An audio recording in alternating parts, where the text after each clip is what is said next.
भटक्या कुत्र्यांना हटवण्याच्या आदेशामध्ये बदल करण्याची मागणी सुप्रीम कोर्टाने फेटाळली आहे। धोकादायक कुत्र्यांना मृत्यूचे इंजेक्शन द्या, लोकांची सुरक्षा महत्त्वाची असल्याचं सुप्रीम कोर्टाने टिप्पणी केलेली आहे।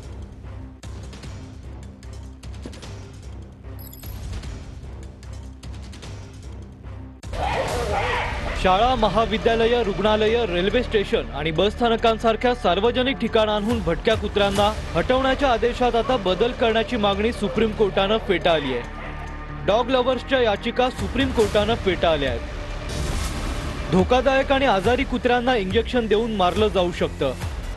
लोकांच्या जीविताची सुरक्षा अत्यंत महत्त्वाची। निर्देश न पाळणाऱ्या अधिकाऱ्यांवर अवमानतेचा खटला चालवला जावा। राजस्थान, तामिळनाडूसह अनेक राज्यात भटक्या कुत्र्यांचे आकडे मोठे आहेत। नागरिकांची सुरक्षा आणि आरोग्य आमच्या दृष्टीने अत्यंत महत्त्वाचा विषय आहे।